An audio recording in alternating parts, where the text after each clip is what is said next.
माझा धंदा बंद केलाय ताई. माझी काय हालत झाली असेल. माझी मम्मी रडत होती. माझी काय हालत झाली असेल. मी माझ्या घरात एकटीच आहे कमवणारी. मम्मी आहे, 2 भाऊ आहे, पप्पा नाहीये.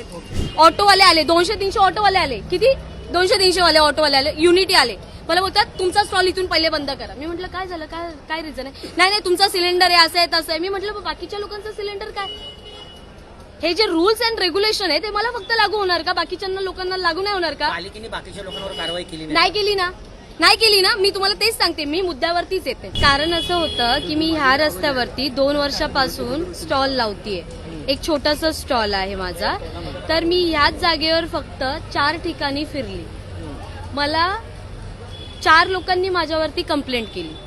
आता ही कंप्लेंट म्हणजे कशी, मी स्टार्टिंगला जो रस्ता स्टार्ट होतो तिथे गाडी लावत होती, तर बाजूच्या माणसांनी शाखा प्रमुखला कंप्लेंट केली. जेव्हापर्यंत माझ्या इथे गर्दी नव्हती तेव्हापर्यंत मला कोणी त्रास नाही दिला. पण जेव्हा माझ्या इथे गर्दी वाढली तेव्हा त्या लोकांनी मला त्रास द्यायला सुरू केला. इथे शाखा प्रमुखकडे जाऊन त्यांनी कंप्लेंट केली. शाखा प्रमुखकडून कुणाला कॉल केले असतील केडीएमसी वाल्यांना, त्यांनी माझा स्टॉल बंद केला. कोणता शाखा प्रमुख? इथे एक आहे बघा. हा बरोबर, ते मला नाही माहिती दादा, मला काहीच माहिती नाहीये. फक्त एवढंच की माझा स्टॉल बंद केला. आता तुम्हाला काय वाटतं किती दिवस माझा स्टॉल बंद केला असेल. 1 दिवस 2 दिवस, पूर्ण 20 दिवस माझा स्टॉल बंद होता. मी रोज यायची, अशी हात जोडायची, दादा प्लीज माझा स्टॉल चालू करून द्या. मी माझ्या घरात एकटीच आहे कमवणारी. कोणी माझ्यावर दया नाही केली, थोडीशी पण दया नाही केली. मी 20 दिवस रडली, हात जोडली, दादा मला चालू करून द्या. शेवटी एक विशाखा ताई करून आहे, ती मला बोलली की तू इथे लाव जरा, बघ इथे काय होतंय का नाही. तर तिने मला थोडीशी मदत केली. इथे लावली गाडी. कुठे? इथे याच्या पाठच्या लाका.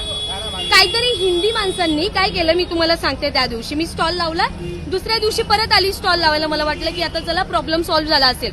त्या हिंदी माणसांनी काय केलं, मराठीवाले जे ऑटोवाले, जे मराठीमध्ये हिंदी असतात, कळलं ना तुम्हाला, त्यांनी काय केलं, ऑटोवाले आले, 200-300 ऑटोवाले आले. किती? 200-300 वाले ऑटोवाले आले, युनिटी आले.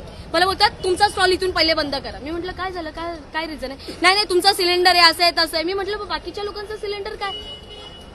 हे जे रूल्स अँड रेग्युलेशन आहे ते मला फक्त लागू होणार का, बाकीच्या लोकांना लागू नाही होणार का. पालिकेने बाकीच्या लोकांवर कारवाई केली नाही केली ना. मी तुम्हाला तेच सांगते, मी मुद्द्यावरतीच येते. इथून माझा स्टॉल बंद केला मला घाबरवून. आता शेवटी एक जेव्हा मराठी माणूस येतो आपल्याला बोलायला, तर आपण मराठी माणसाचं ऐकणार की काहीतरी विचार करून बोलत असेल. पण नाही, कुणी कंप्लेंट केली, हिंदी माणसांनी कंप्लेंट केली. ऍक्शन कुणी घेतली, मराठी माणसांनी, ऑटोवाल्यांनी. संपली गोष्ट इथे. परत मग तिथून मी इथे आली. तुम्हाला काय वाटतं, रस्त्यावरती लोक पैसे घेत नाही? लोक पैसे नाही घेत. करप्शन तुम्हाला माहिती कुठे चाललंय. तुमच्याकडनं पण पालिकेने काय मागणी केली? हे बघा, मी पालिकेला स्वतः बोलत होती की मला एवढा त्रास देण्यापेक्षा 20-20 दिवस बंद धंदा ठेवण्यापेक्षा दिवाळी, आपण काय विचार करतो दिवाळीला, की घरात माझा पैसा आला पाहिजे. माझा धंदा बंद केलाय ताई. माझी काय हालत झाली असेल. माझी मम्मी रडत होती. माझी काय हालत झाली असेल. विचार करा. तुमच्याकडनं हप्ते घ्यायचे 300 रुपये. हा, ते तर ऐका तुम्ही. माझं मम्मी आहे, 2 भाऊ आहे, पप्पा नाहीये.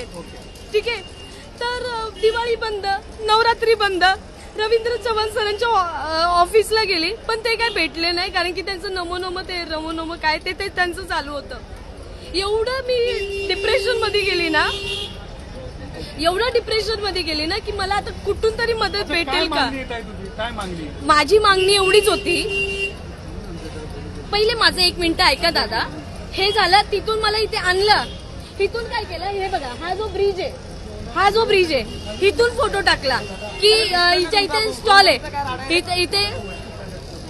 इथे स्टॉल आहे, इथे स्टॉल लावला. तर इथून फोटो गेला.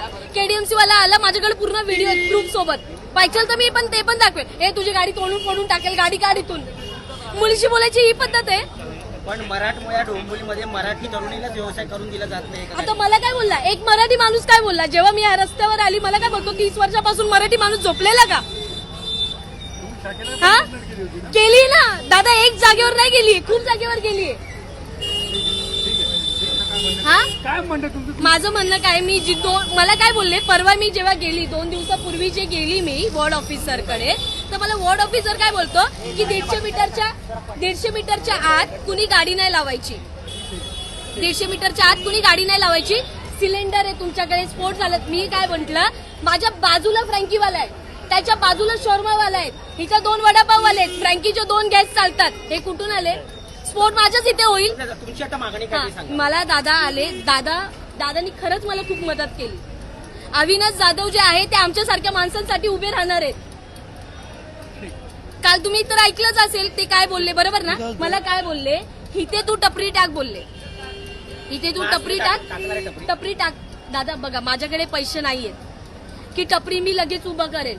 मला कुठून तरी लोन घ्यावं लागेल, कर्ज घ्यावं लागेल, मग मी टपरी उभी करेल आणि मी टाकेल. पायावर चाकू पडलाय घाबरून, इथून फोटो काढेल का तिथून फोटो काढेल का, पायावर चाकू पडलाय, उभं राहता येणार. तुम्हाला दाखवून देते ही खोल जखम आहे. तुमच्याकडनं पालिकेने काय पैसे मागितले का? कारण तुम्ही मी ते सांगितलं सांगते. 300 रुपये दिलेत, तेवढं तर एका मी वाक्यात. तुम्हाला एक सांगते, मी पालिकेला बोलत होती, जेव्हा जे केडीएमसी वाले येत होते, मी त्यांना बोलत होती की माझ्याकडून तुम्ही पावती घ्या जसं बाकीच्या लोकांकडून घेतात, जेणेकरून मला त्रास नाही होणार. तर ते बोलले नाही, तुझ्याकडून पावती नाही घेणार, तू आज पावती देशील, उद्या माईकवर बोलून दाखवशील, मग ही भीती दाखवली मला.